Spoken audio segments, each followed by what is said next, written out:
They got Willa. They got my daughter. I need to find her. From acclaimed director Paul Thomas Anderson. You can save that girl. Today, experience what is being called the best movie of the year. This is the end of the line. Not for you. Leonardo DiCaprio, Sean Penn, Benicio del Toro, Tiana Taylor, Chase Infinity. Let's go! One battle after another. Now playing only in theaters. Experience it in IMAX. Rated R. Under 17 not admitted without parent. You can't hide. Finish training for the day? Time to fight post-workout fatigue with Core Power Protein Shakes. They're packed with 26 grams of high-quality protein to build muscle and electrolytes to help hydrate. The nutrition you need to help your body replenish, rebuild, and repair post-workout so you can power on to the next one. Champion your recovery with Core Power. Visit corepower.com to learn more. Does it ever feel like you're a marketing professional just speaking into the void? But with LinkedIn ads, you can know you're reaching the right decision makers, a network of 130 million of them, in fact. You can even target buyers by job title, industry, company, seniority, skills, and did I say job title? See how you can avoid the void and reach the right buyers with LinkedIn ads. Spend $250 on your first campaign and get a free $250 credit for the next one. Get started at linkedin.com/campaign. Terms and conditions apply.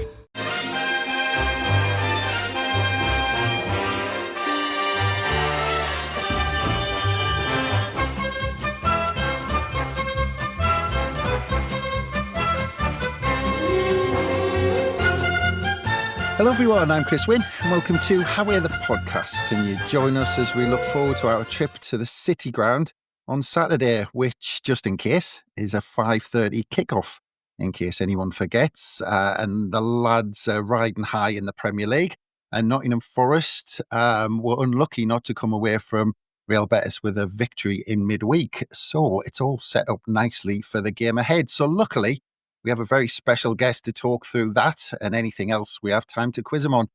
He's an author and journalist who wrote the likes of I Believe in Miracles, which was, of course, all about Brian Clough at Forest. He's also been awarded the Sports Journalist of the Year title on multiple occasions, including this year. And if that's not all, he is also a Nottingham Forest fan. So we're very pleased to welcome Daniel Taylor. Hello, Daniel. Yeah, nice to be with you. Yeah, how's it? Yeah. How's it going? Because I assume you we're speaking to you now, and I assume you weren't out in Betis to see Forest's. No, I had massive sort of fear of missing out because I was there during the whole. I was too young for the glory years.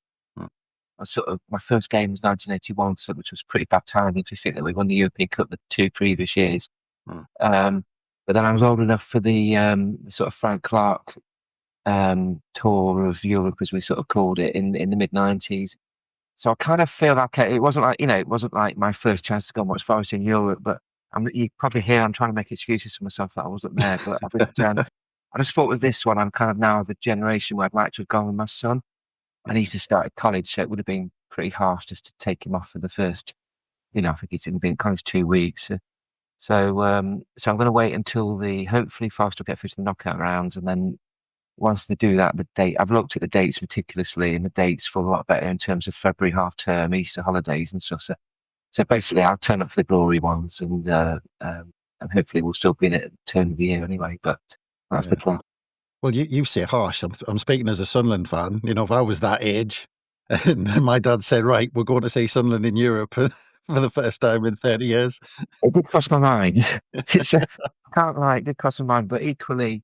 I just maybe I'm being a little bit arrogant, but I'm clinging to the hope that we will get through, and then it becomes a lot easier. And but yeah, I did watching it yesterday, all the videos from Seville, and what a great place to sort of start the first sort of European trips in 30 years. What a great city that is. And you can imagine like loads of my mates are out there sort of sending me texts and videos and pictures and stuff. So yeah, I had to sort of battle on. I kind of made a decision a few weeks ago, and I was thinking, just stick with it. And then it's got harder as it got nearer. The point where yesterday I was quite twitchy and snappy. I think my poor kids got it a couple of times just probably because of my inner insecurities. Anyway, there you go. I'll be there later on. Yeah, we'll get back into all of the football in a bit, but just very quickly, there's a 29 years or whatever it is, but But how excited are Forest fans about being back in Europe? Because playing in Europe, I think, is a different thing to what it was 30 years ago. Yeah, I mean, to be honest, I know it sounds a bit cheesy, but it is almost, you just think about, like, I mean, you understand this, but, like, our younger generation of fans, like 23 years of crap, basically. You know, they've been out of League One. They've had some absolute horror shows, you know. I mean, in all that time, they've hardly ever even got to the playoffs. So so for it's kinda, I know that, so this is the bit where I sound like I'm being a bit cheesy, but it's kind of like them I'm really pleased for, because, you know, the numbers could massively have dwindled away, but as it was, even, you know, I think we're averaging sort of 20,000 or so in the championship for most of those years. Mm. Maybe a little bit below at some points, but then, you know, the year we went up, you know, it's kind of like we're back up to 27, 28,000.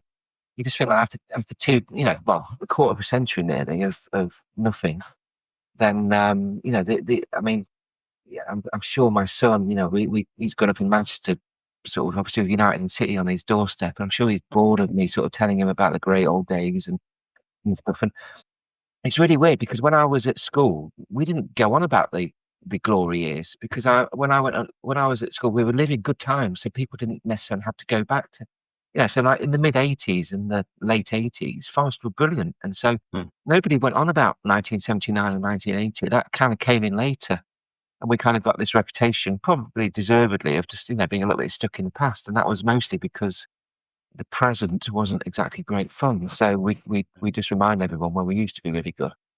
Um, but yeah, we've got like fans who, unless you're older than, say, 40, Mm. this is all new to you. And like, basically, you know, the excitement and everything that goes around with it. And as you say, we've had like brilliant draw, you know, like to go to Seville first game. We've got Utrecht, brilliant city. I went there Mm. recently, actually, with some mates on a sort of separate trip, and that's a great place. Obviously, 20 minutes from Amsterdam, and we've got Sturm Graz as well, you know, so Mm. like, and Braga in Portugal, you know, so 4 different sort of places, but also, you know, all of them attractive sort of places. And yeah, I mean, the excitement, I mean, this season, don't get me wrong, obviously we want to do well in the league, but this season, I think we're all a little bit kind of Europe minded, if you know what I mean. You Mm. know, like I would quite happily do what Tottenham did last season. Um, you know, I mean, ideally, we'd obviously do a bit better in the league than that, but yeah, I mean, Europe is definitely the focus for a lot of us. Mm. I think you've got Sunderland fans dreaming of what might be in the years to come. But we'll get back on to Nottingham Forest and Sunderland in a bit, because I just want to talk about you and the obviously being at the Athletic for a while now. And looking at the Athletic, it was something that seemed quite strange when it first started. It almost seemed like a bit of an experiment, but it seems to have gone from strength to strength. Yeah, I mean, I'm glad you say that. I mean, when I left, I've done 19 years at The Guardian, and the last sort of 7 or 8 of them was chief football writer. So for a long time, I would say to people, you know, I've left, or I'm leaving The Guardian. I'm joining, you know, this Mm. this app. I never knew really how to describe it, because, you know, it sounds a lot better now because we're owned by the New York Times, so I can kind of take a bit of the sort of glory. That sounds pretty cool, doesn't it? But at the time, it was just this sort of newbie setup, that really was like, yeah, it was an experiment, and none of us really knew where it was going to go. And I remember telling people, and even telling my daughter, who was like, you know, would have been sort of 7 or 8 at the time, and seeing her face kind of like, you know, what, why, you know. But I think that was, I think so. We've been here 6 years now. And I think genuinely, especially the first few years, would probably like my most enjoyable in journalism. You know, in terms of starting something, sort of believing in it and fighting for it, while we knew that a lot of people want you to fail, you know, such as life and maybe a bit of the industry that we're in, and stuff. And, you know, but we may have failed, you know, we didn't really know. And so we all were taking a gamble, but the collective kind of togetherness that brings of, you know, we're in this together. There was no kind of like hierarchy among the journalists, which you maybe get at newspapers and sort of old fashioned media, you know, and everyone was sort of looking out for each other, and it was like, you know, we've really got to. And then we had COVID, so basically, you know, it, we could quite easily have, you know, failed. And fortunately, our journalism did get a lot of plaudits, and we did well on numbers.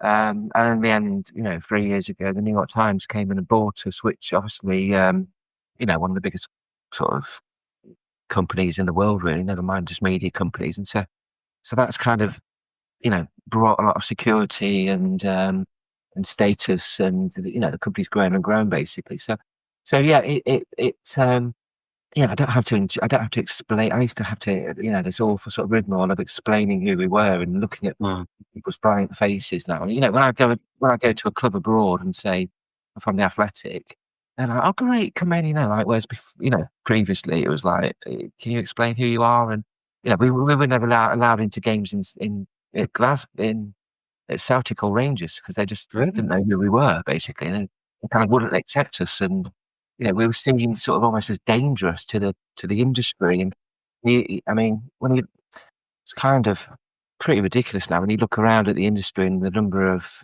I hate to see it because a lot of them are friends of mine, like, Reach newspaper group, for example, the number of people, I think, but not just them, the Mail, the Guardian, all sorts of papers are shedding staff, and local newspaper industry the local newspapers seem to be on its arse, basically.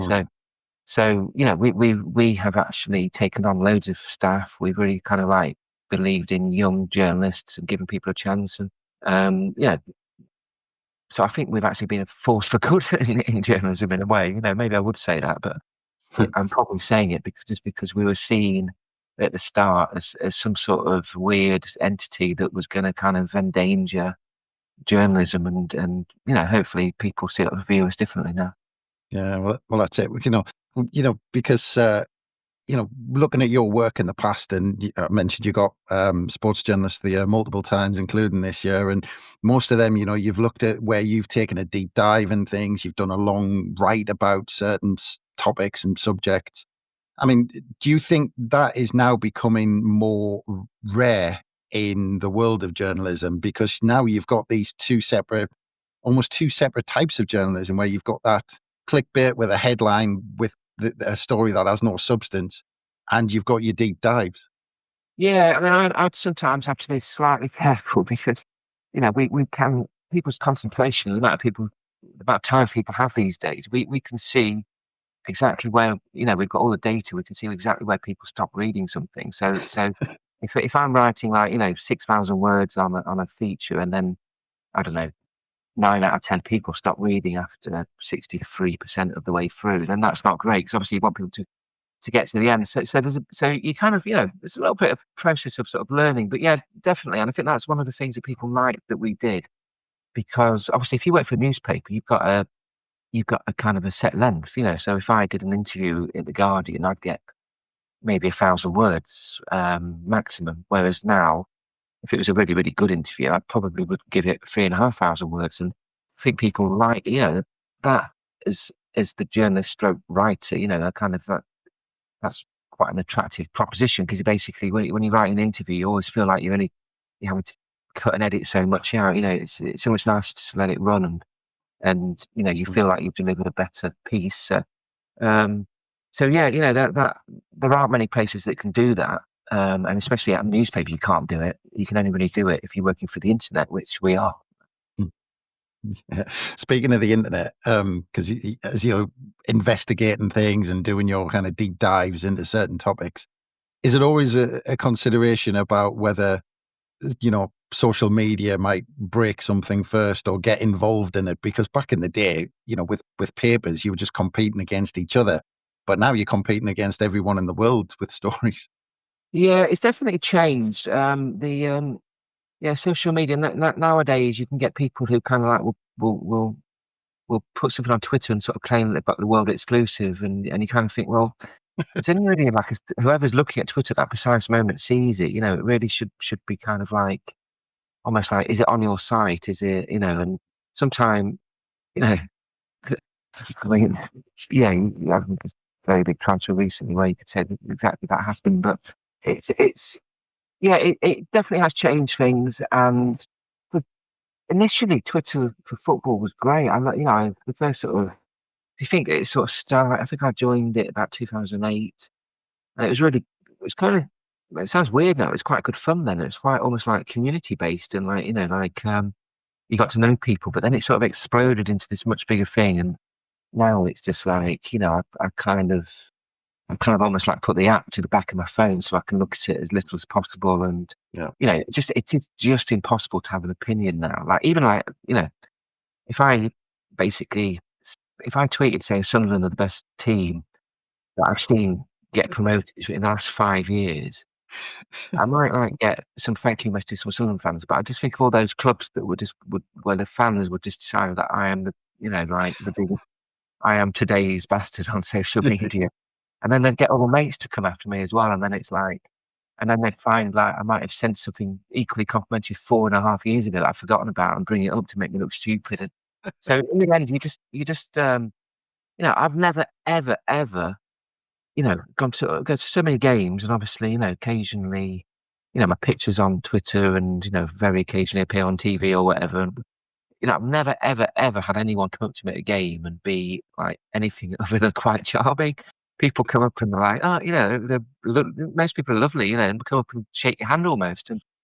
And you just think like the difference between here and Twitter, which is just basically, you know, often angry, sort of faceless men. But I mean, these days, you don't even know if they're real people. You don't, there could be bots. There could be, it's not a very pleasant world. It has changed journalism. A lot of, you do need a social media presence these days. It's kind of, if you don't, then you can get a little bit left behind. But equally, when you're on social media, you kind of sometimes wonder why you bother, because it's just like, some of the journalists I see now that just go on there and they're arguing all day, and I just think like, that can't be good for you. And I don't know what, A, it can't be good for you, and B, I don't know where you get the time from just to spend all this time like kind of, arguing with, I know that's the point of social media. You're meant to be interacting with strangers, but it's generally not a debate. It's like kind of, accusation, counter accusation. So I've kind of really kind of weaned myself off it these days. Yeah, it's That's one of why many. I'm completely addicted to it, but I've weaned myself off tweeting opinions, Yeah. Well, it's one of the many reasons I don't actually go on it. stayed completely away from. Yeah, wise. But I mean, you've talked about local journalism, particularly. I think you actually said it's kind of on its arse, and I'm not kind of completely disagreeing with that. But where is sports journalism at the moment? Because the Athletic seemed like the first move away from those major print organisations, and of course, look, you've got fan media for better or worse, and it's just a thing. But is it in a good place at the moment? Not hugely. No, not when I see people that have been in the industry for 20, 30 years, sort of being put in pools with other their friends, basically, like being put in like pools of 2s and 3s, and it's like, okay, one of you's going to get the sack with a crappy payoff, and we won't give you a backwards look, and you won't get a leaving do, and it's quite a sort of cold, ruthless industry, really. But basically, I mean, it's essentially just the advent of the internet and everything. The newspapers down to very small staffs. I mean, do you? I mean, I hate to say this because I see myself as a newspaper man. I grew up. I started on a local paper. Worked at the Guardian for nearly 2 decades. But I mean, do you buy a paper? Do you like the old days where if you go on we were going on we used to get flights with my United team and everything to Europe and stuff, which kind of, we're very blasé about that, by the way. That was, one of the highlights really of my sort of professional life, but we just completely took it for granted. But, we'd all turn up with like bags full of 6 or 7 newspapers, and, we'd all, just go into the newsagents used to be a daily part of the sort of routine. But no, I mean, it's, it's changed. There's some outstanding sort of writers out there who basically probably never worked for a newspaper, and maybe never will, really. So the whole industry's changed. Don't get me wrong, there are still some brilliant stories done by newspapers and everything, but in terms of like, the industry is changing, and in terms of newspaper, nobody really sees a great future for newspapers. The newspapers are turning into websites themselves, and trying to make that kind of, I was part of the Guardian when the Guardian started that, and and I can still remember vividly the shock and horror of kind of like the other journalists at the Guardian were going what we called website first. Mm. I can remember, I think like it was a bit of a turning point. I did an interview with Roberto Mancini when he was Man City manager. I mean, can you remember Mancini was so quotable, and he. I mean, this interview, it's probably like, I'd say it was like in the top 3 interviews I've probably ever did. You know, just like, there must have been like 10 potential back page leads in there. You know, it was either him, you know, criticizing his own bosses or saying Joe Hart was rubbish or whatever. Just classic Mancini, just tearing down everyone, you know, calling Fergie, whatever. And we put this out like 3:00 in the afternoon on a Friday. And none of the other journalists could understand it. I remember like one of them, a mate of mine who worked for the Sunday Mail, just ringing me and saying, you know, thanks for that, mate. You just give me my back page lead for the, you know, and like, you know, the people used to fall out and have massive arguments about these embargoes of do you go before 10:30 at night and stuff. But, you know, I think that hopefully is, well, when I say hopefully, I mean, maybe there's still some people who enjoy the embargoes, but in this sort of day and, you know, we're living in a 24/7 world of breaking news and stuff. It's just, you know, you have to move with the times or you end up looking a bit dinosaur. Yeah, that's it. Well, I think that's a good point for us to take a quick moment, to take a quick break, and we'll be back after these ads. Wish you could become a morning person? You know the type, up before the sun, early morning runs, first one to the office with donuts and a smile. How do they do it? Easy. With the new Galaxy Watch 8, sleep tracking and personalized insights from Samsung Health help you improve so you can wake up to a whole new you. One who, dare I say it, skips the snooze? It's possible. Train your sleep with Galaxy Watch 8. Learn more at Samsung.com. Requires compatible Samsung Galaxy phone, Samsung Health app, and Samsung account. Are your business expenses playing hide and seek? With Uber for Business, the small spends that slip through the cracks, like rides and meals, go right where you need them. Because it integrates with leading expense platforms, you can say goodbye to surprise costs, missing dollars, or chasing receipts. Everything's track downable. Uber for Business. Make small steps that make a big impact. Learn more at uber.com/small steps. This episode is brought to you by Nature's Bounty. Nature's Bounty believes your body is brilliant, naturally designed to thrive, inside and out. For those always looking for new ways to support your health from head to heels, Nature's Bounty has a range of over 400 vitamins and supplements born from 50 years of trust and care. Nature's Bounty. It's in your nature. Visit naturesbounty.com to learn more. And welcome back to How We're the podcast. And we've covered journalism. So now I think it's about time, Daniel, to get into your love of Nottingham Forest. And did a check, and we're from a similar generation getting into football around the same time. So, I mean, I imagine, because, you know, I grew up in the doldrums almost with Sunderland, but you grew up in that, you know, Brian Clough's cup-winning side of the 80s and in the early 90s you grew up in. Yeah, I can't deny it. I was very lucky. I mean, I was unlucky in one respect in that if I'd been born 5 years earlier, I would have understood a lot better about the 2 European Cups, you know. But my first game was, you know, sort of 1-1 draw against Coventry in 1981, I think it was. And, you know, nothing particularly spectacular, but I was instantly kind of addicted. It was that classic thing of just the smells, the sight of so many people together and just not, you know, I remember Forest, you know, one of my first games was against Southampton, and like the excitement. I know this might not go down brilliantly with your listeners, but the excitement of seeing Kevin Keegan, and my dad like really wanted him to see, and then I ended up doing Kevin Keegan's book with him, and like sort of, you know, Kevin, it's 2-1 at the City Burn, and Keegan scored, and just so. But my childhood was like, I expected us to, every time we played, I just expected that we'd win. And we didn't always, obviously, because, you know, but I mean, we were, when I look back at it, I mean, some of those times were kind of like, you know, sort of mid-80s, sort of down to really crap crowds, and like, you know, not a brilliant time for football as a whole and everything, but it was great for Forest. I mean, we're in the UEFA Cup in 83, 84, then again, you know, cheated out of it by Anderlecht, who basically bribed the referee, and So I mean, we talk about Clough and what he did there. Like I saw something with Nigel Clough yesterday. He was saying that his dad was in 4 European semi-finals. He won 2, and the other 2 were bribed referees. We could be sitting here talking today about. I mean, I'm kind of glad it didn't happen that way because one of them was with Derby. But 3 European Cups, and he could have had a UEFA. I mean, like that would have just like killed any debate about who is the greatest ever. And it was literally like referees being bribed that stopped him doing that. But just to go back to your point, that I apart from when we played Liverpool and weirdly Wimbledon, because we always struggled a little bit with Wimbledon, just their style. I just went into every game thinking we'll probably win this. We'd finish 3rd in the league and 6th or 8th, and we're just we're always up there, and it's just brilliant.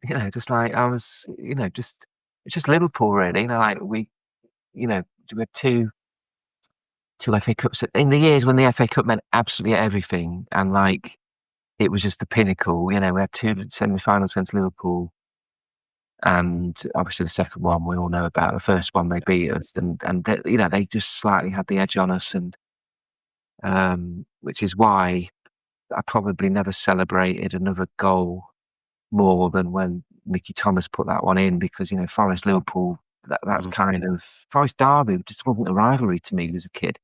It was always Forest Liverpool, and so I became like an Arsenal fan for about 20 minutes on that night. But yeah, just happy times basically. And then Clough, I mean, obviously we got relegated Clough's year. I mean, that was when he, was ill, basically. He was on alcoholism had got to him, big time.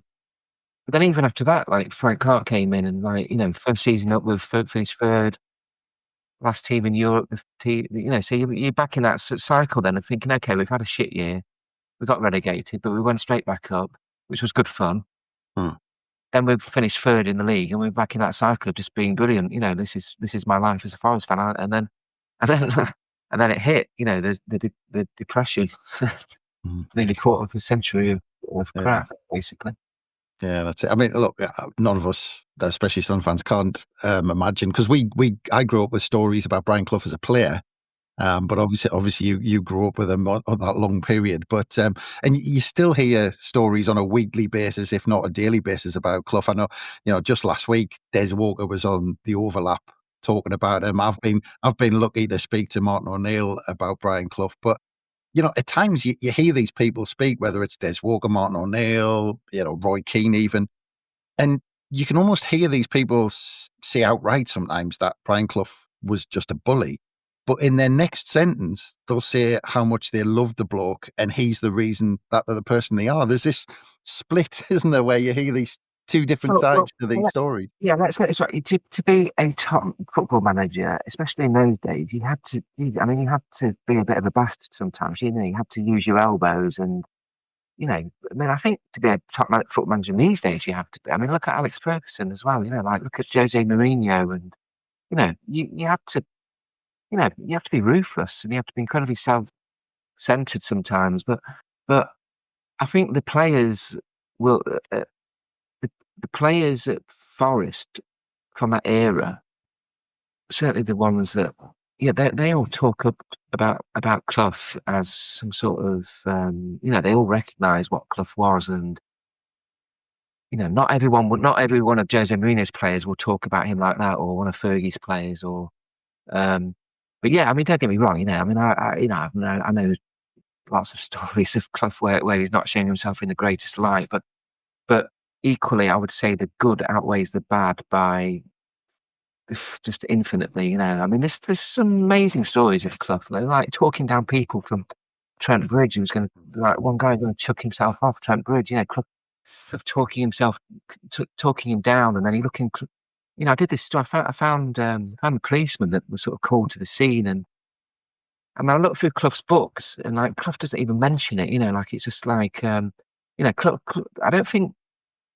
I mean, I'm speaking personally here because he certainly touched my life, but like in terms of like touching people's lives, he was like some sort of rare, out of football kind of figure. Kind of. And like even I was thinking before we came on, even like people, compare them sort of comparable managers. If you go to Old Trafford now, you don't really see like that the souvenir stalls of. Alex Ferguson sort of T-shirts and stuff like that. Clough. I mean, Clough's final season was just touched upon. Forest got relegated. We're just, and you look at the way Arsene Wenger has treated them these last few years by Arsenal fans. They've almost a lot of them were campaigning for him to go and stuff. Clough took Forest down, and every fan in the ground was singing his name, and including the Sheffield United. We played Sheffield United in that game. If Sheffield United don't get on, there's 4,000 Sheffield United fans behind the goal. They're all singing Brian Clough's name. He was very. He was certainly. So you can probably hear it in my voice, basically. One of my favourite. I know I sound like a complete fanboy here, and I can sort of sense other journalists sort of shaking their head in disbelief because we're meant to be kind of hard and cynical. One of my favourite ever memories is driving back from Liverpool after we'd got a 2-2 draw. We never got anything at Anfield, so 2-2 draw was we'd been 2-0 down. And so I was in my mate's car, and I'd been 19 or something. And it was before the A50 was redone, and so it was. And we're overtaking the Forest team bus, and the excitement to, oh my God. Clough was at the front. He always sat at the front, and he saw us. I think it was the era, he used to have a scarf hanging out your window, and he saw us. And he kind of leapt to his feet, and there's a statue in Nottingham of him. He's got his hands above his head, his hands clasped above his head. And he did that pose, and he sort of almost was sort of in the windscreen, and he was doing it to us, shaking his hands to this carload of 3 or 4 lads. And I just remember thinking, oh my God, that's my hero. And so yeah, I mean, you can probably tell it in my voice. The guy was just revered. What he said. Probably more than I try to be trying not to be too sort of localized and look around and just think of anyone that was the same. I genuinely can't think of anyone the same. We'd forgive him some of his mistakes. He's the only person who'd go on the pitch and smack 4 football fans. 2 of whom, by the way, were in my class at school, Mark Wheeler and Paul Richardson. Really? And then Mark and Paul turn up at the Forest ground to apologise to him. Paul takes his hearing out because he's warned by Clough's secretary. Clough doesn't really like, or Mr. Clough doesn't really like, teenagers turning up with earrings in. So, anyone else, people hearing that story now would be a bit like, what, he punched?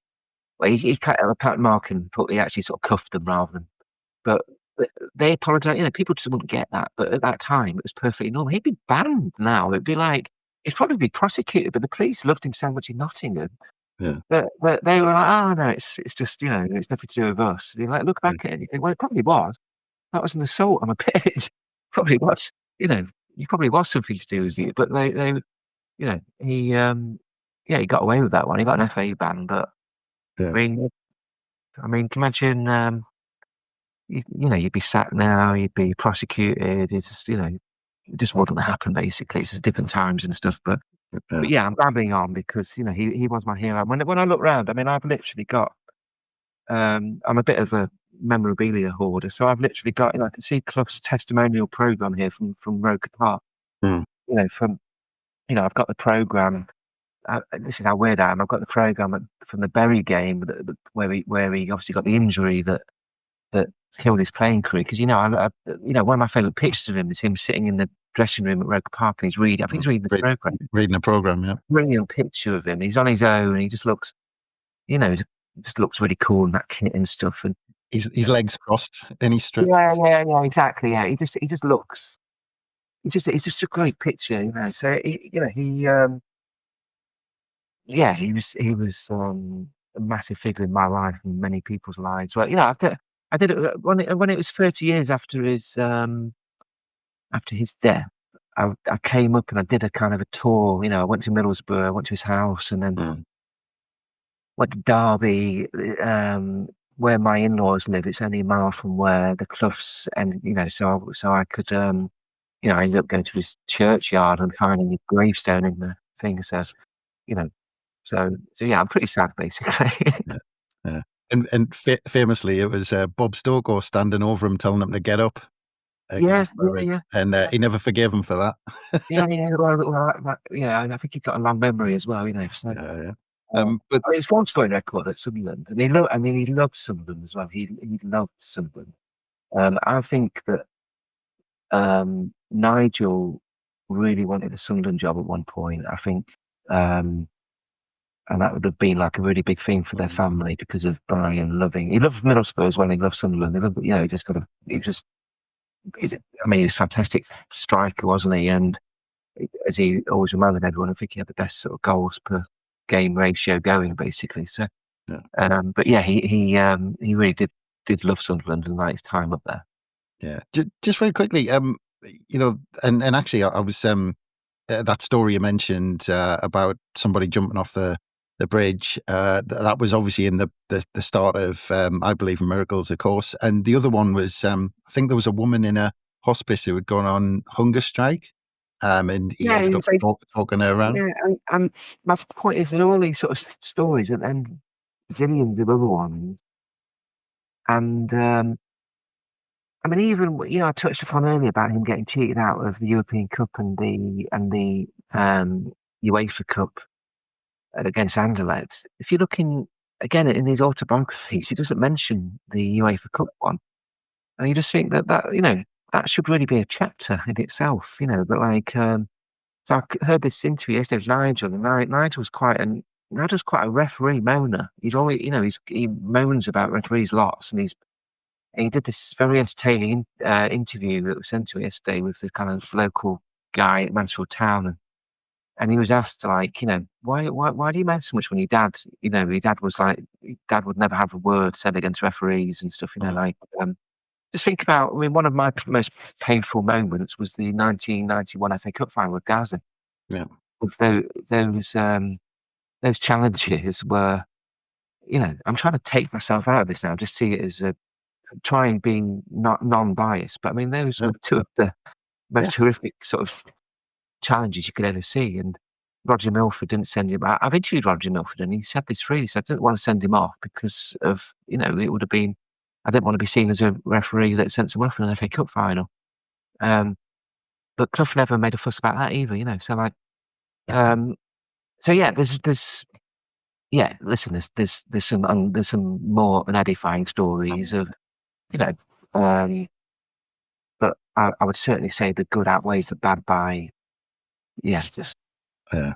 Well, I mean, just very quick, because you mentioned about Brian Clough potentially coming to Sunderland, and actually there's a lot of Sunderland fans who wanted Nigel Clough to get the job at various times. But in terms of Brian, there was always rumours that he wanted the job, and he was interviewed for the job in the late 70s. But I always had the feeling that at times he used that link maybe to get better money at Forest, better contracts. But do you think he was ever tempted to leave? That's a difficult one, because there weren't that many occasions during that 18 years where it looked like he was going to. I think Derby tried to get him back at one point. Man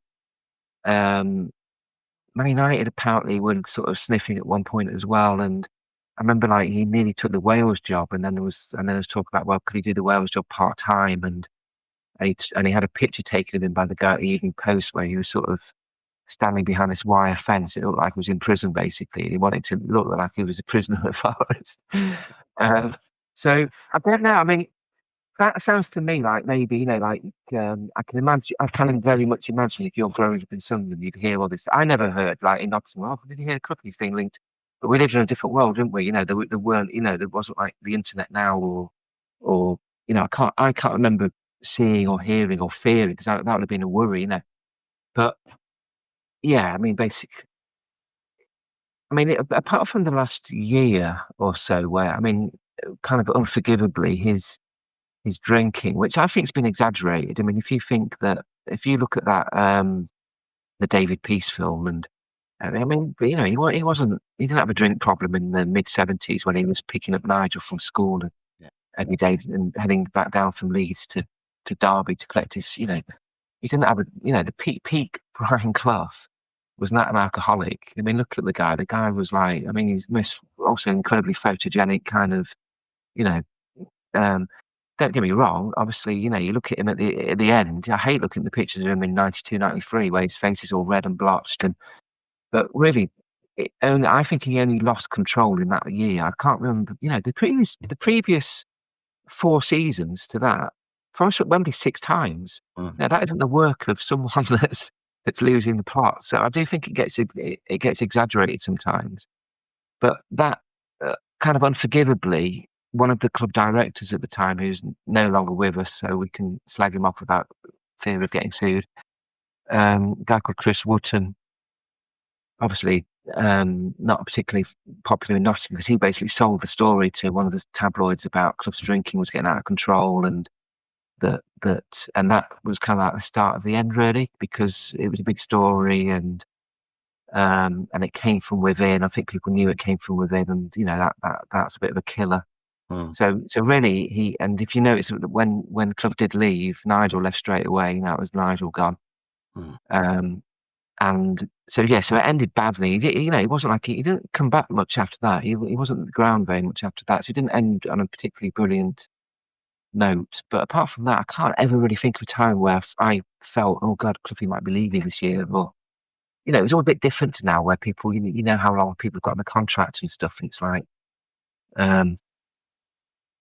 for some reason, like just other clubs didn't, other clubs now would come and try and steal him, wouldn't they? But it just didn't really happen, I don't think. Yeah. Well, you just mentioned those Wembley appearances at that time, but I think Forest fans were the biggest fans of the full Members' Cup at that time. So I'll just leave that leave that one there, because they absolutely loved it. Honestly, the Simod Cup and the semi-final system, it's good memories. Yeah. Absolutely, 2 trips to Wembley. Like I say, 6 trips to Wembley, we had FA Cup final, 3 League Cup finals. And these are all in an era when they all meant a lot more than they do now. It still hurts me to see teams putting out crap like starting 11s for League Cup or FA Cup in particular. But there's Brian Clough will say his first trophy was the Anglo-Scottish Club. Yeah. And that sort of started everything. I think it was the old Texaco Cup, wasn't it? I was just looking, and it got to the quarterfinal, at least the quarterfinals in a cup for 1, 2, 3, 4, 5, 6, 7. For 7 seasons, these last 7 seasons, they've reached at least the quarterfinal of the cup.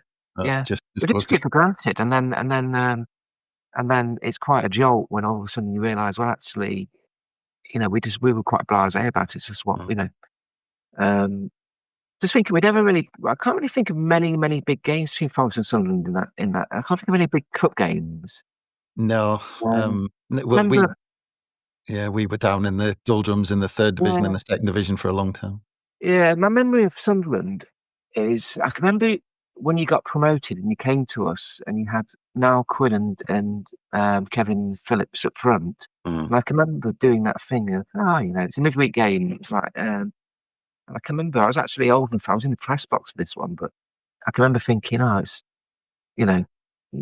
should be pretty straightforward tonight. And he dicked us for a while, and we couldn't handle you up front too. I think you might. I don't know whether that might have been Peter Reid when we got promoted, and we had Paul Stewart and Quinn up front. Actually, sorry. Yeah, you're right. Yeah. Sorry, that's my memory. That's Sunderland's first ever Premier League victory. You are correct. Yeah. Forgive me. We always struggled against Niall Quinn wherever he was. But I think it was Peter Reid. And where did he finish that year? Because we were the first side to get relegated on 40 points that season. Right. We still, of course, because it's Sunderland. And then we were talking before off air, weren't we? I remember going up to I only went to Roker Park once, and I couldn't get in the away end in the corner. This is when it was in the open terrace. Yeah, the Roker end. Yeah. So me and my mate just paid on the gate to go in the home part of it, the same terrace. It was packed. It was like so. This would have been. I think off memory. I think this was the Stan Collymore season when we're like 93, 94. Yeah, 93. Yeah. That was. I can remember it being like like the old terraces where it used to be properly packed, and it was like I can remember like just thinking, just don't get found out here, because we'd have been in my head. We'd have been eaten alive. And just basically like what I think I don't think somebody had scored, because I think it would have been really awkward, because like because obviously normally, like, if you're sitting down in the wrong end, you can kind of like people don't really notice you can just sort of sit still. But like if you're not celebrating, like everyone's going mental around you, it can be quite conspicuous. So I can just. But anyway, we came out alive. Yeah. In my head, it's probably 100 times worse than it actually was. But in my head, everyone there was 6'4" with like shaven head. Yeah. Well, it might have been great. Well, But- I think I was in the opposite end to you. I was in the full end that day, and it was actually Mick Bucks. I'm sure it was Mick Buxton's first game in charge, and it was actually 3-2. Yeah. It was actually 3-2, and Stan Collymore got 2. Scott Gemmell got the other one. Look, you remember? I don't know if maybe they're kind of like imprinted on my mind more than you, but Collymmore's goals were incredible. Yeah, I mean, at least he ran from the halfway line with the third one. Yeah, that was my tactic. Just basically, Mark Crashley, keeper would. When I tell people now that Collymore was the best I've ever seen, and they just think I'm sometimes mean at Forest, and I'm like, no, I actually mean like best English striker. Like in terms of like, if you want like explosive, and people are like, we only won like a couple of England caps, and like, how long was he great for? And I'm like, well, I'm not talking about longevity, like or England caps. And yeah, I understand, he was like, but for those 3 years, I've never seen better. And I think say like he was as close as I've ever seen to like Brazilian Ronaldo. We would our keeper would get the ball and he'd look up and he'd be looking for Stan Collymore on the halfway line. And if he got it to him and he had time to turn, the crowd would go up because in a position where you never expected, because it'd be like, he could score here. I mean, like that season, he scored so many goals like that. But there's two, the Sunderland ones were classic ones, but he did the same at Wolves. He did the same against Man United. He was just incredible. That was a brilliant season to be following Forest promotion season. Yeah. And even if on it. I might be wrong. I might be wrong with this, but I'm sure that game came just after this England San Marino game, where Stuart Pearce did that back pass. Oh, right, okay. And because I think he got dog's abuse that day, Stuart Pearce. Oh, did he? Yeah. Because of that back pass. And we won that game, but we didn't qualify and everything. Yeah, and I think I might be wrong with the dates, but I'm sure it was something like that. I met the guy who scored that goal for San Marino. I went and did a piece like a week with the worst football team in the world. And I went and met him he runs like a shop now selling video recorders in San Marino somewhere. And videos of that goal. Well, he had like all the memorabilia, as you can imagine. He had the back page of the sun framed and all sorts. But yeah, to be fair, I'm going to sound like I can remember the whole of the Stretford end singing "You Let Your Country Down" to Stuart Pearce when after the 1990 World Cup, when he obviously missed the semi-final penalty. And he had a free kick at the time, and it was probably about the furthest I've ever seen him score a free kick. He put it in the top corner and just walked up to the Stretford end with both his arms up. So he didn't mind getting shit off others. He was a good captain. Yeah, well, I think that's another good time for us to have a break, and we'll be back after these ads. Are you a forward thinker? Then you need an HR and finance platform that thinks like you do.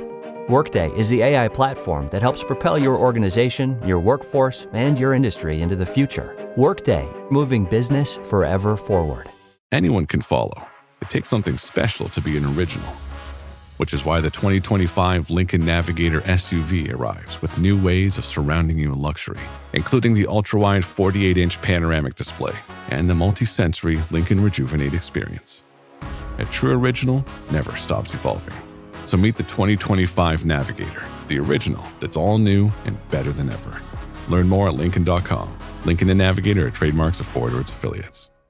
Hey, this is Bill Simmons from the Bill Simmons Podcast, here to help you make the most of your summer with Michelob Ultra, a superior light beer worth playing for.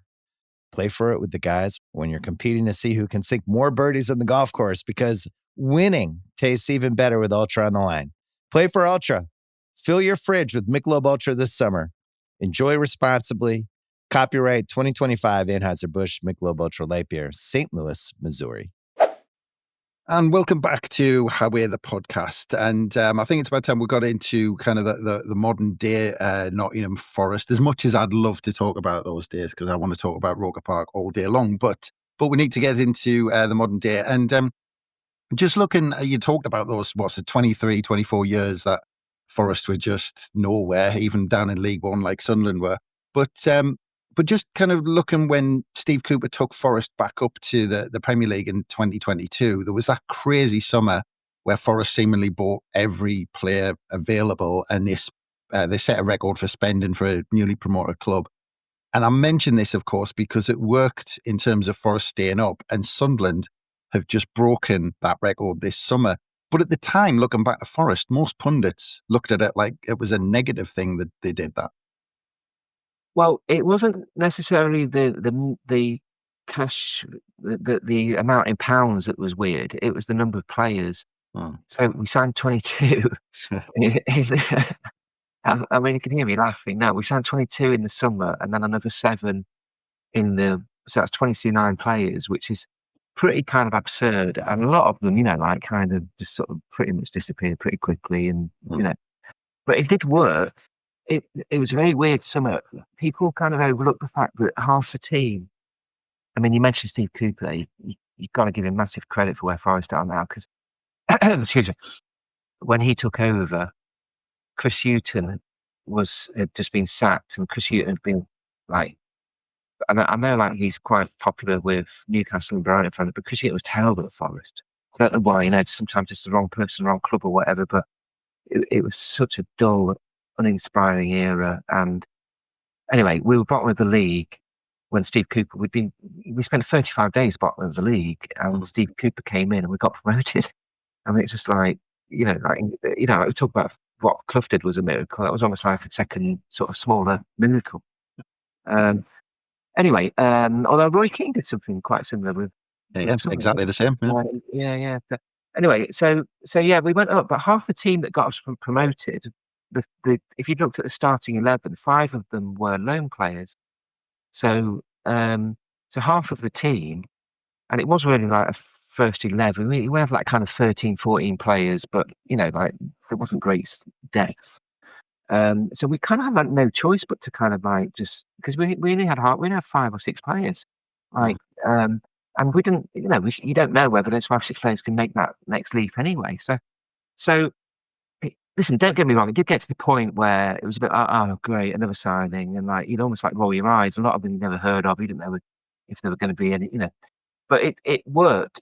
It kind of worked because of the management, again, like I just think like Steve Cooper deserves massive praise, but like he was having players turning up at training ground. He didn't, that he asked for, or he didn't particularly want in a couple of cases, and then just like, but it's like it's not easy merging a squad, and we just lost a manager who's one of the reasons why he was pissed off was basically because they weren't signing the players quickly enough, and getting the right spirit in he fell out with the sort of new the new director of who was bringing in the players, but Steve Cooper had to sort of like manage all this massive change and keep us up, and he did do like an amazing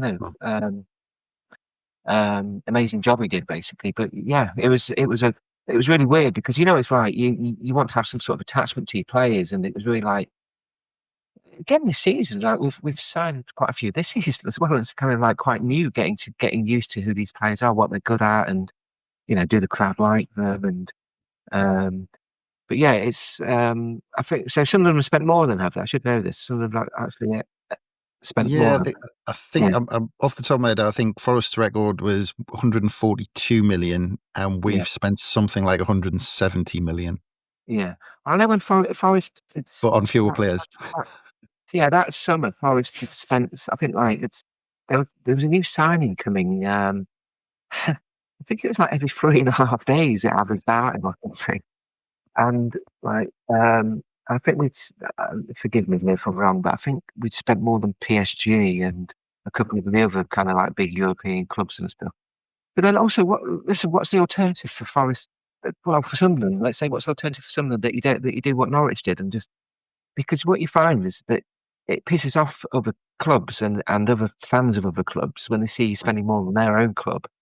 And that's because what they want to do is pat you on the head and go, oh, well done for coming up, but if you wouldn't mind just, taking up one of the relegation places, then we'll be nice about you on social media and we'll respect you and but if you actually use your elbows a bit to kind of like make your presence known, then you get seen a bit differently, if you know what I mean. So Forest in that first season sort of, well, a lot more popular than they are now. There's a few various reasons for that, but certainly people, yeah, people would rather. It almost felt a bit like people would rather we sign 6 players and just sort of like weekly gone back down. Yeah. I mean, the danger is that you do all that and then you go down anyway, and then you are in like that's difficult because basically you pretty much have to sell a lot of those players because I'm not sure you can afford them in the championship, like just the revenue that comes in and all that sort of stuff. And then obviously that this becomes chaotic and sort of that's the problem. But obviously you'll hope that's irrelevant, won't you? Yeah, we've been there before, but I suppose this brings us on to Evangelos Marinakis. Been there since 2017, and on paper, look, he's taken Forest from where they were to top half of the Premier League in Europe. But he's a bit controversial to say the least. So how do Nottingham Forest fans actually look at him? Because on paper, he should be a hero. Well, he is with a lot of them. I mean, I saw banners with his pictures on in Seville and stuff. So it's that classic thing of they see him fighting for Forest. So even if deep down they kind of realise that going on the pitch isn't a great idea at the end of a match, and but they see then the media as one as it's seen, even if it's not everyone in the media sort of maybe questioning him, and they say, well, he's bankrolled us.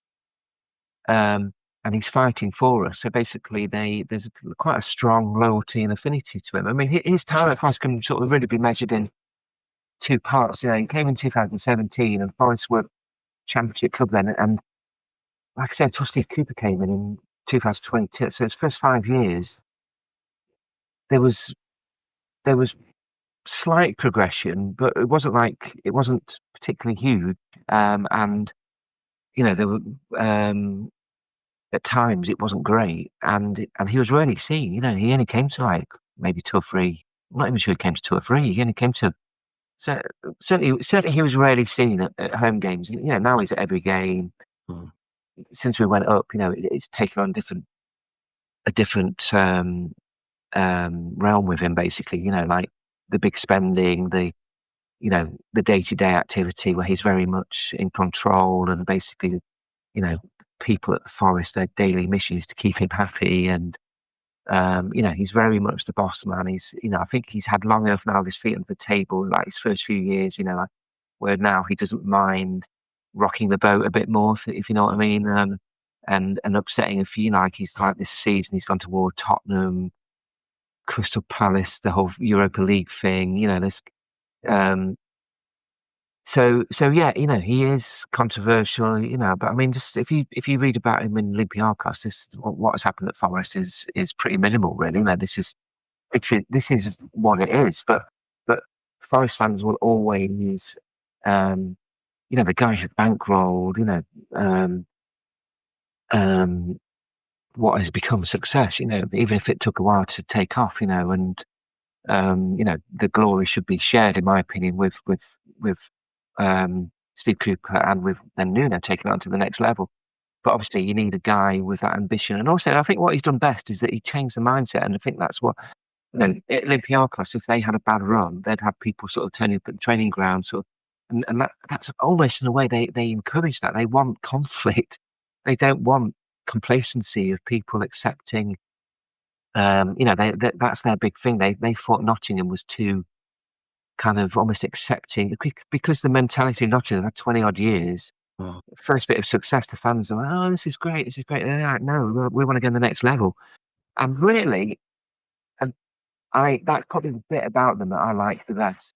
Because a lot of bits about them I'm not too keen on, but that bit, the way that they have changed the mindset of they're serial winners in Olympiacos, and that they want Forest to be considering themselves as a big club rather than just like grateful to be in the Premier League. They're going to make the mistake. They're in the Europa League this year to win it, and if they don't win it, they'll be supremely pissed off.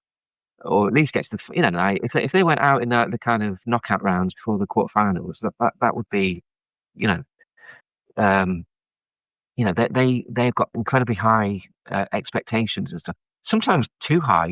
They expected Steve Cooper's team to be right up there, and maybe there's been a lot of what they have described themselves as kind of like cultural differences, and so they've had to get used to what English football is like, just as kind of English football is kind of getting used to what they're like, and two are always going to rub up against each other a little bit. Yeah.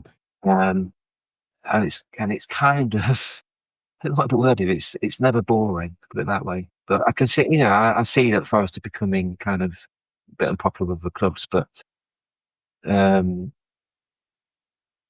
yeah, it's just that's slightly weird because obviously Forest have always been quite popular with other clubs, but equally, it's not the end of the world. I'd rather us be, maybe some of that comes with doing well, Well, you talked about that success, but it came after 2 seasons of finishing 16th and 17th. Then suddenly you finish 7th and reach a cup semi-final.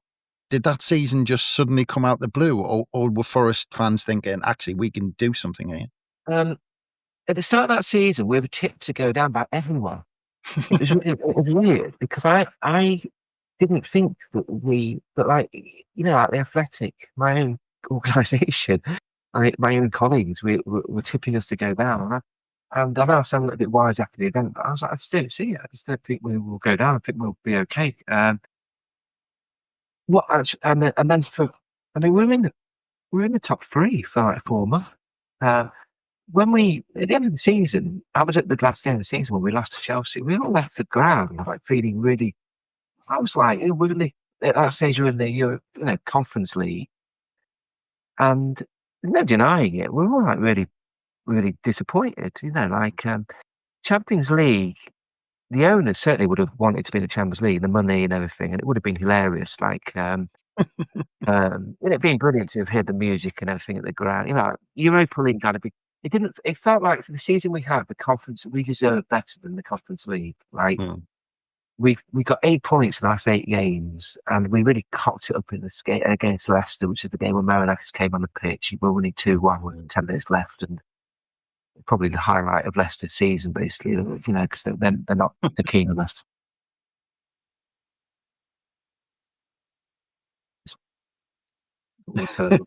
Anyway, I'm going off on the tangent. Yeah, it was just one of those momentum sort of things. We played really well. And people sort of started demeanors talking about the style of play. It was one of the most exciting. That actual attacking style was one of the most like when you get the ball and you break, you've got Elanga up front. Sorry to mention your man there who's obviously left us now, but like Elanga on one side, Hudson-Odoi, Gibbs White, Elliot Anderson, who just this season in particular so far has just gone up another level and was a steal really. And people sort of say, the style of playing wasn't very attractive. It's like, having a laugh. It was brilliant. It was brilliant to watch. There's only one game where I could think it was really ugly, and it was against Tottenham away, where we went 2-0 up in the first 15 minutes and then just parked the bus. And it was a bit like, if we carry on playing like we were, we could win 5-0, So, but anyway, we won, so it didn't matter. But yeah, it was just a brilliant season. Nino did a great job, and what happened after that is just a classic Forest, a classic stupid football club politics getting in the way of everything. Just a massive fallout with the new global head of football. His title is Edu, come from Arsenal, and he's never going to win that argument. Yeah. And yeah, so you go from this period of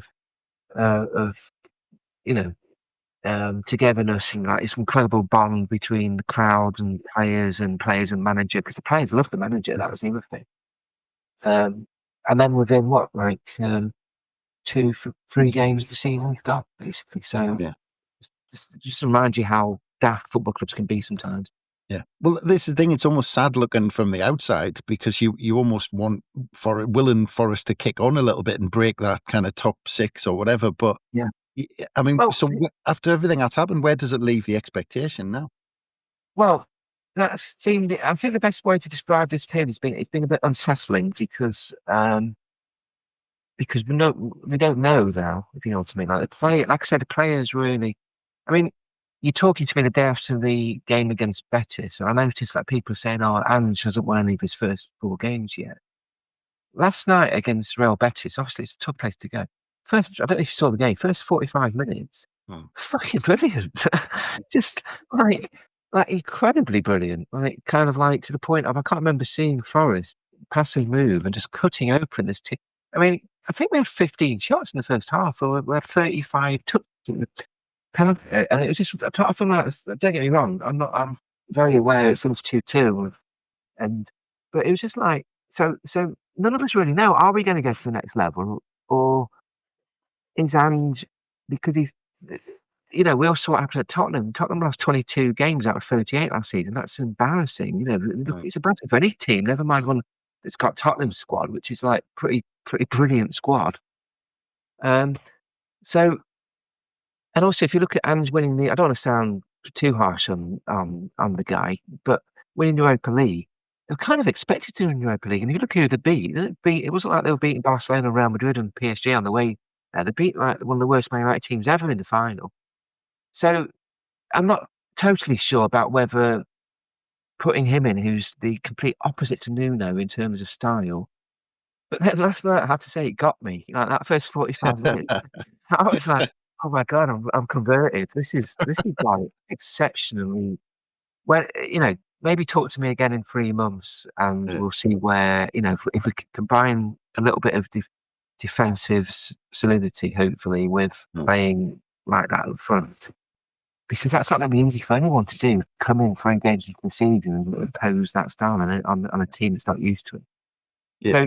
So it's hard because none of us have got crystal balls, but it's just a bit unsettling because this season you wouldn't have found any Forest fans who would ever think that we could finish bottom 5. But now you think, well, we might finish bottom 5. We might finish top 7 again.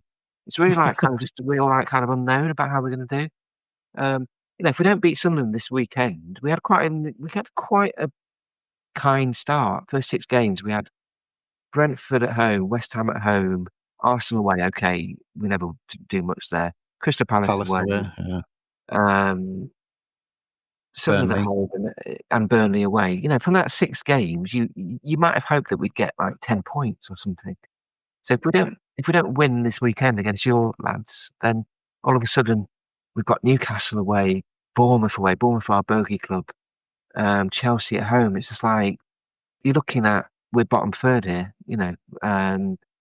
unless I'm being hugely unfair on the manager and we're just going to tear teams apart. Yeah. Well, you've got me slightly worried now. I mean, Sunderland expecting a bit of a backlash here. Do you think Forest will just throw the kitchen sink at us trying to get that first win for the manager? And don't know. I just do not know. It's the manager. It's his first home game, and if it doesn't go well, the crowd will get grumpy. I'm telling you, that's my one safe prediction. And when the crowd at Forest get quiet, because it's been brilliant atmosphere for the last few years, when it gets quiet and oh god, it affects the players. So I don't know. I mean, I don't know what our defence is going to be. Murillo, who's incredibly brilliant, like centre half, has been in for the last 2 games. Hopefully, should be back.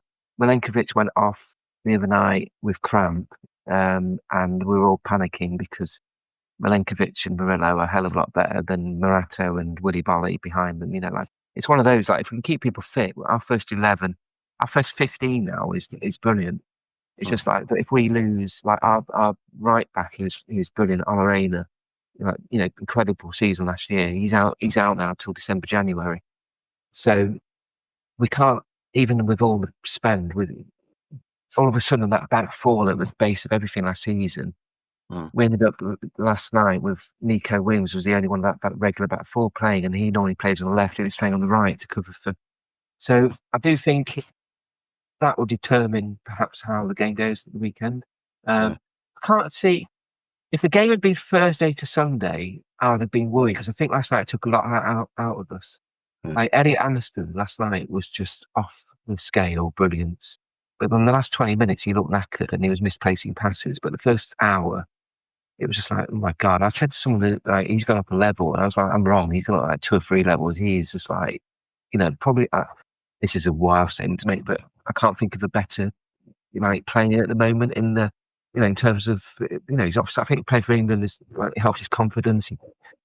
But then even the last 20 minutes, he was misplacing passes and looking just a bit tired. And so I think the emotion, everything around last night, first away game in Europe, really hot night. I think we might be a bit heavy led, but we've got an extra day, haven't we? Wednesday to Sunday's not a killer.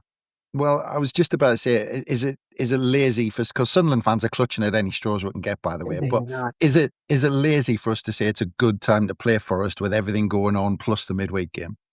Yeah, it probably is, but it's probably is. It would have been better time for you if it'd been Thursday to Sunday, because like I said, I think when you see Milenkovic, who's a centre half, who you wouldn't normally expect a centre half to be getting cramp, especially the way Forest, like where basically they have a position, don't really leave it that much. So, so it's not a bad time for playing us. We can't keep a clean sheet at the moment, which was one of our strengths 6 months ago.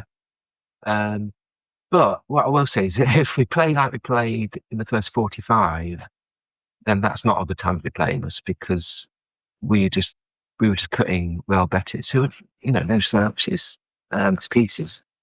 And it was like genuinely kind of like, Jesus, this is like,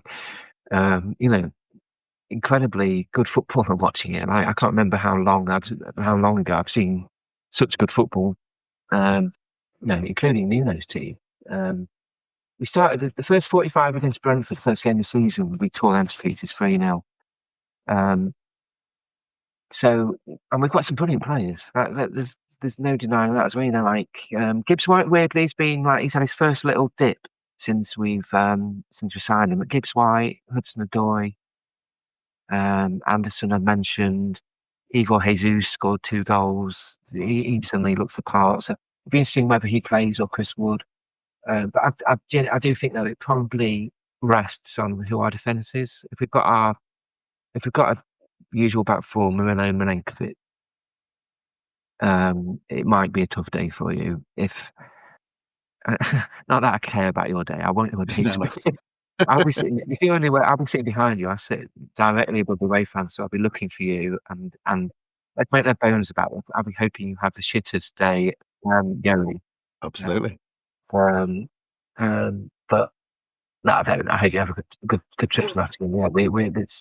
Yeah, I think a lot of away fans like coming to Nottingham. There's decent pubs. You get to Notts County Ground, it's like an away. If it's to your taste, there's a big Hooters, which is obviously quite famous. It should be decent, because I know Sunderland bring a good away end. And it's right behind the goal, which is one thing I don't like about Sunderland or Newcastle. The way that they've sneakily got the away end right up in the size, which I think is not meant to be in the rules, is it? I thought they'd have to do that. I thought. Well, a lot of Sunderland fans want them bringing back down. Yeah, well, it definitely does make things a bit better. But I do also see why it's an advantage to the team. So, because I think it's an advantage for the away team of Forest to be right behind the goal, lower tier. In fact, I know it's an advantage because you can see it. I'm right behind you, and you can tell. But yeah, it is better, like, to have them. Just makes the whole thing better, doesn't it? Yeah. Well, I went to uni at Leicester, so I'd spent many a night in Nottingham in my uni years. But just on Sunderland, because look, what is it? 8 points in 5 games. Spent a lot of money. Likes of Granit Xhaka coming in. What's kind of been your first impressions in the first 5 games of Sunderland? Well, you may have to slightly forgive me here, because I probably shouldn't admit this as a football journalist, but I haven't actually seen a full game yet. Just because I've been at other games and trying to make excuses, or but I did think, I can't lie, I did think someone would go down. You would have been one of my, just because like you didn't end the season like brilliantly. I know that apart from the playoffs, you didn't end the season brilliantly, did you, by any means? No. And I always think that it's like there's a slight disadvantage for the team in the playoffs because you kind of get less time to build everything. And it's like, so I always think, I mean, we're in the same position, you know, you have to build a team, like, you don't have, you know, it's not like you get a summer off and then, so I also think that's a disadvantage. I do wonder, and everyone's going on about, and it's obvious, you know, you can see in the points they've got and how they've played, like, you know, Leeds as well. And I do think that the three promoted teams, people are saying, I mean, obviously they've already done better than the three promoted last season, who I think didn't get a. Wasn't hard. No, that's what I mean. Didn't get a win until like November or something ridiculous. But I do think there is such a thing as like the early momentum of the promote. You know, I didn't want to play Sunderland this early. I'd rather have been playing you in, say, like, I don't know, December and April when perhaps your kind of like early enthusiasm had been knocked out with some heavy defeats, sort of brackets, hopefully those brackets. So I do think that, you know, a lot of it is how long can you keep that kind of like momentum and feel good factor going about it and everything. And, you know, it's the same with Ross Reed and, you know, Burnley, Forest played, but I went to Turf Moor last week. Forest probably should have won that game, to be honest. So yeah, I mean, it's good because it's not great for the Premier League that the three teams come up and then just go straight back down again. I do, you know, I would be surprised if a couple of those teams went back down, but seeing them on review, and I'm very two-faced, I'll hopefully something percent, and then next week when my league podcast, I'll be saying the same with them. But so get rid of Burnley, obviously. Yeah. Well, we'll take that. Yeah. But I listen. I'm talking to you, so you might think I'm deliberately saying. I think the Premier League is better with Sunderland in it. I'd say the same about Leeds, actually. I think these one-club cities where, you know, you have to have visited Sunderland to get this, I think. But, you know, and I have. I've been up there many times and watched England play there and stuff. And just, I think Sunderland is very much the case of, like, when the team is doing well, I bet the city at the moment is bouncing. I bet, like, it's like that classic thing of if a football club is happy, the entire city is happy. And not everywhere gets that, you know, like with, you know, I think like big one club cities and where football is kind of like the main thing, you know, like not to everyone, but there probably isn't anything bigger than football in Sunderland, is there? You know, it's kind. So I do think, you know, not everywhere is like that. I do think it's really good, great for the northeast. I do like coming up to Sunderland. I do like coming up to Newcastle as well. I do get the same sort of thing up there, you know, where, you know, two big stadiums sort of looming out kind of over the city. I think they're both great stadiums. So yeah, I like Sunderland being up there, and I think there is probably a little bit of an affinity sort of historically, you know, with the whole sort of Clough thing. Maybe it's large as well, isn't it? Yeah, we've got that link. But last point, do you? Saturday, obviously. Yeah. Well, just on that, the last point, do you have a good feeling how this one's going to play out? Because I'm sure Forest fans are going to be turning up expecting all 3 points. Well, a lot of us will be, yeah. There's a lot of, like I said, I don't know what to expect. I could quite easily expect us to beat you 4-1 and it to be like the proper start of the Postecoglou era, and wow, didn't they look how they played, and like we've got to give this manager a chance, don't we? Or I can imagine a load of early pressure from us, you soaking it up, kind of, you know, hitting us on the break with one of our reserve centre halves because we've got the best two injured. Listen, and then the crowd going grumpy and football winning, you know, and sort of leaving the ground. Where I am, it's really horrible if you kind of have a bad result because you obviously rather be away fans. Yeah. So basically, you don't just, you know, normally if you're under the ground, if you kind of just avert your gaze here, it's pretty much impossible. I'm on the second row basically, so I'm right over the top of it. Yeah, which means that, you know, I can throw things so. I mean, and there is even, you know, it is in our system. We've only had 3 years of being back. You know, it still is we've had 23 years of being out of that, there is still that kind of edge of, oh God, it's Forest, and sort of I can't get rid of this slightly pessimistic streak that's been sort of indoctrinated in me and my fellow generations of fans and stuff. So you'll never get me saying, oh, we're going to win 3-0 tomorrow, or we obviously can't do that. But if we do, I wouldn't be completely surprised. I'd just be, it'll be a tough match. I think, like I said, you've had a week to prepare for it, and we've had an emotional draining, physically and emotional draining game in Spain. Where there's been a lot of build up to it and a lot of importance placed on it, and that sort of thing can take a bit out of you. So, we need Milenkovic and Morello basically, and we should be all right, hopefully. What do you think? If Sunderland away this season, if we take a point, it's like winning the cup final.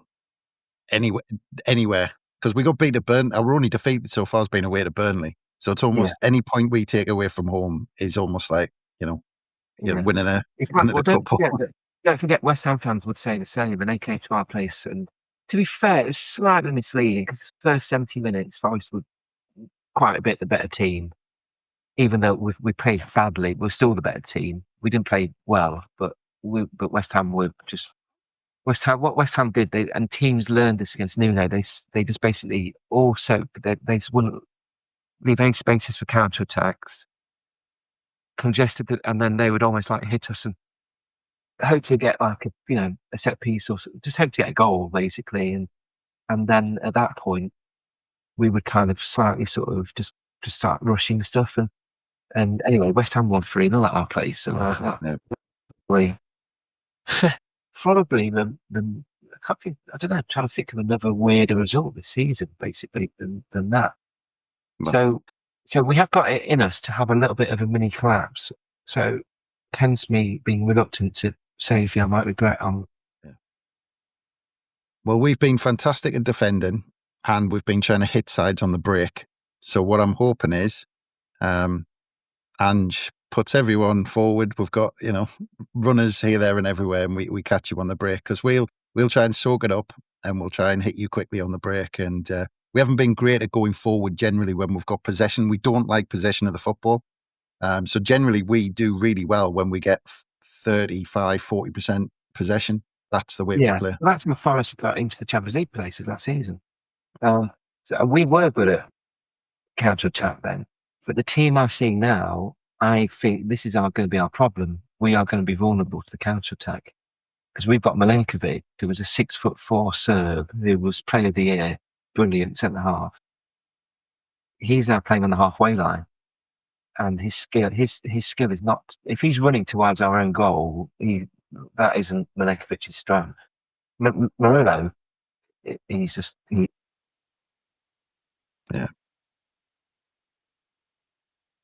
It's like that. But in terms of like losing the ball on the halfway line and all of a sudden being broken on, that isn't, that could potentially be where you might get some joy, and we might have an issue, not just in this game, but during the season. Yeah. Well, I will look forward to reading your analysis after the game, Daniel. Just quickly, have you got any plans to visit the Stadium of Light anytime soon? I haven't at the moment, but to be honest, it sounds a bit weird, but I don't actually do that many games with work. We've got so many, I don't tend to write around matches these days. And we've got so many, I'm based in Manchester. We've got like 4 or 5 Man United correspondents, so it's kind of hard to get the press passes anyway, because our regular guys have got them. So because of this, it's kind of worked to my benefit in that me and my son now have season tickets at Forest, and I can go to Forest. So if I do come up to Sunderland, chances are it'll be as an away fan. Because I just don't do we don't, this is one of the things, we talked about journalism. Who reads match reports now?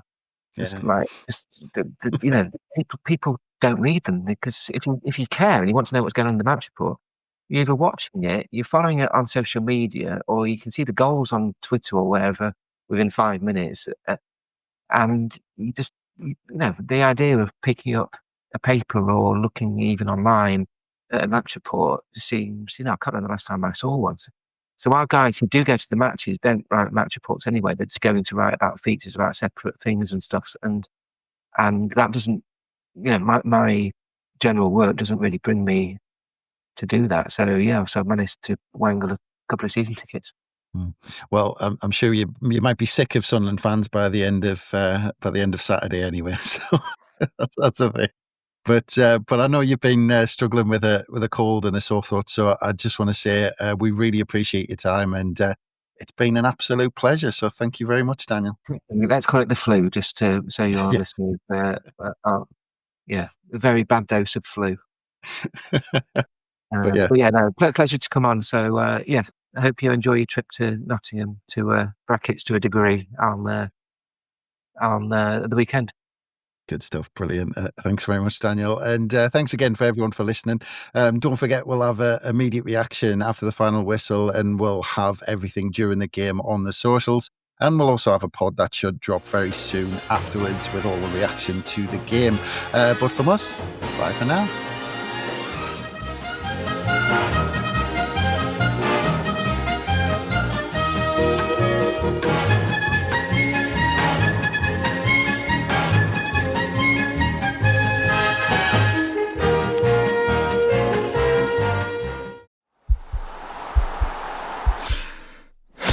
This podcast is part of the Sports Social Podcast Network.